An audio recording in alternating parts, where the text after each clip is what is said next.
का आला नाहीस घरी? फोन नाही उचलले, काय नाही, कॉल बॅकही केला नाहीस. अरे जोड़ी से आता तो 4 चांद लग जाते ना. भैया साहेब कसं आहे, ज्या घरात आम्ही आधीपासून नकोशी आहोत आणि आता जिथं आमची होणारी बायको नकोशी आहे तिथे कशाला जायचं? सुजित, अरे कोणाला नकोसे आहात तुम्ही? फक्त आई साहेबांचा विरोध आहे. दादासाहेब आणि वहिनींना तू कन्सिडरच करत नाही. फक्त आई साहेबांचा विरोध?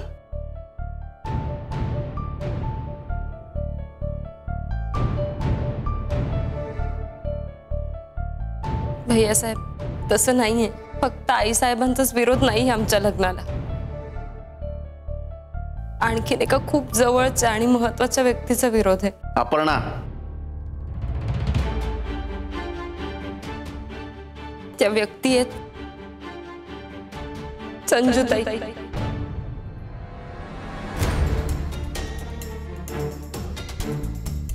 हे बघ अपर्णा, तुझा काहीतरी गैरसमज होतोय. अगं संजू अशी कधीच वागणार नाही. तू तिला ओळखत नाहीस म्हणून तुला असं वाटतंय.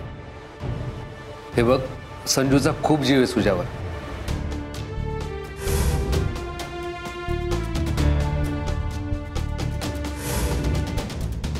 हे बघ, ती त्याच्या आनंदासाठी काही करू शकते. स्वतः मोडता कसा घालेल?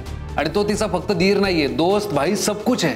हे बघ अपर्णा, नक्की तुझा काहीतरी गैरसमज होतोय. अपर्णा, सुजा, अरे तू तरी सांग तिला काहीतरी.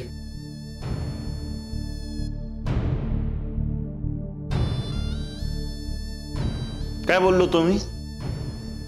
काय बोललो तू? भैया साहेबांचा आपल्यावर विश्वास बसणार नाही.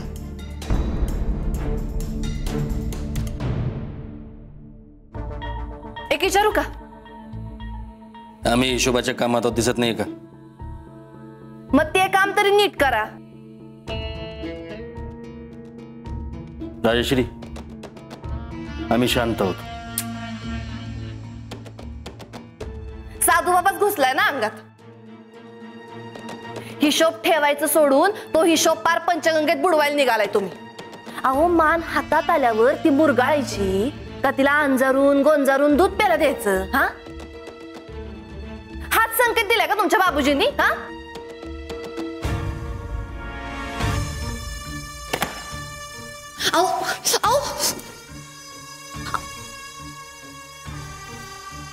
दीर्घ श्वास घ्या. प्राणवायू मेंदूच्या प्रत्येक शिरेपर्यंत पोहोचला पाहिजे आणि तुमची बुद्धी चालली पाहिजे. मग चक्षु उघडतील आणि तुम्हाला लांबवरच दिसायला लागेल. दीर्घ श्वास घ्या.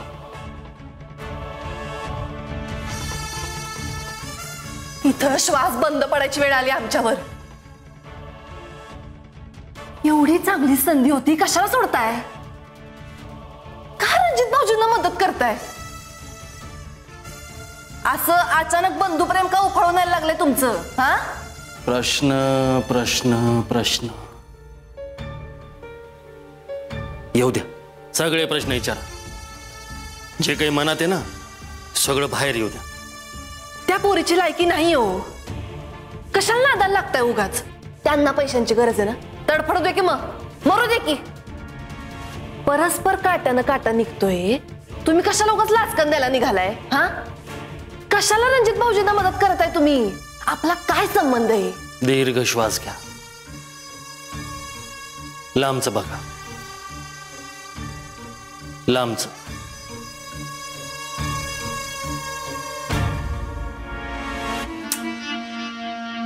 विश्वास? अरे तुझा तरी बसतोय विश्वास? भैया साहेब, मला जसं वाटलं होतं ना तसेच वागलात तुम्ही. गॅरंटी होती आपल्याला की जिथं वहिनी साहेबांचा विषय निघेल तिथे तुम्ही आपणावर अविश्वासच दाखवणार. तुमचं कसं आहे माहितीये का? जिथे वहिनी साहेबांचा विषय निघेल तिथे सगळे खोटे, सगळे चुकीचे. सुजा, आमचं पण सेम होतं भैया साहेब. आमचा पण तेवढाच विश्वास होता त्यांच्यावर. पण आता कळतंय, ब्रूटस यू टू. पाठीत खंजीर खुपसणं या सगळ्या हिस्टॉरिकल वाक्यांचा अर्थ. तुमचा जर विश्वास बसत नसेल ना तर एक काम करा, जाऊन वहिनी साहेबांना विचारा की त्या का आईसाहेबांच्या खांद्याला खांदा लावून आमच्या वैतावर टपल्यात.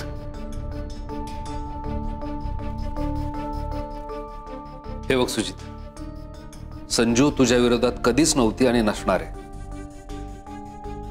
हे तुलाही चांगलं माहिती आणि मलाही. प्लीज असं बोलू नकोस. वहिनी साहेब अशा वागतील ना असं आम्हाला पण वाटलं नव्हतं, पण वागल्यात ना.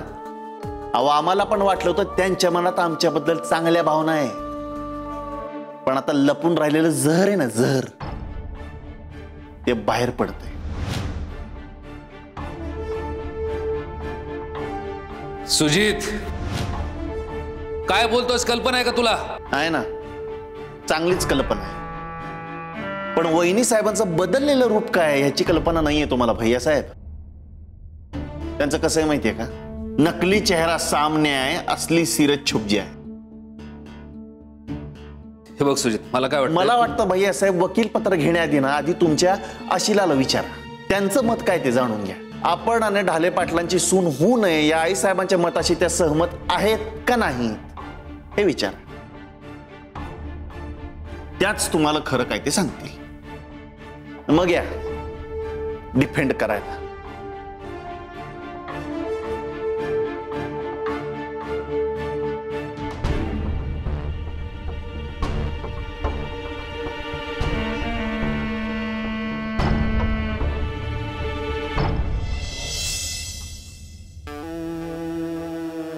येळेवर आला चौगुले वकील.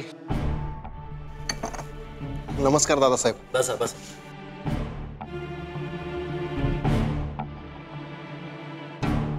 घ्या चहा घ्या.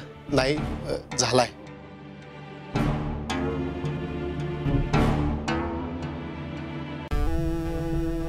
पुरा घ्या. आम्हाला अर्धवट केलेल्या गोष्टी आवडत नाहीत. जी.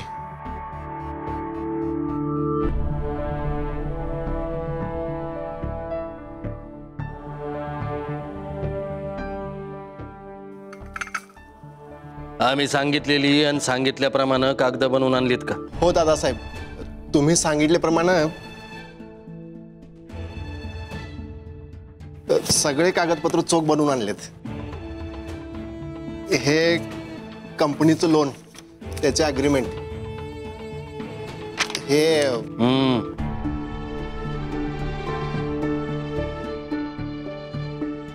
आम्ही सांगितलेलं ते बनवून आणलेत ना? करून तयार करून आणलेत. बनवण्यासाठी तयार करून आणलेत असं म्हणा. बाबूजी कृपा बनाए रखना.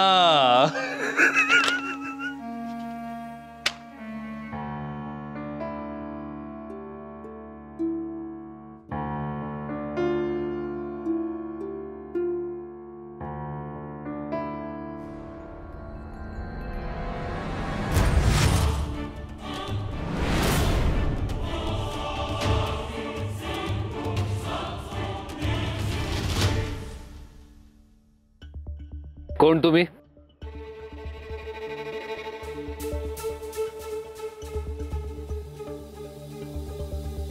आपण रफिक शमशुद्दीन भाईकडे आलता का नाही तुम्ही?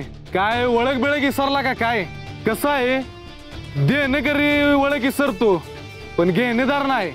कामाचं बोल. बेस. तर मी तुमच्या घराकडे चाललेलो, बरं झालं मला तुम्ही इथंच भेटला. पैशाची व्यवस्था केली का नाही? त्यांना सांग प्रयत्न चालू आहेत. तुमच्या प्रयत्नाशी घेणं देणं नाही आम्हाला. आमच्या बाईजांना पैसे मागितले दिले ना तुम्हाला. काय राव, अजून पहिला हप्ता पण भरला नाही तुम्ही. पहिल्याच टायमाला एवढा वेळ. घेताना पडदिशी घेतलंय आणि देताना एवढा वेळ लावताय. लवकरात लवकर पैशाची व्यवस्था करा, नाहीतर परिणाम लय वाईट होतील. चला रे.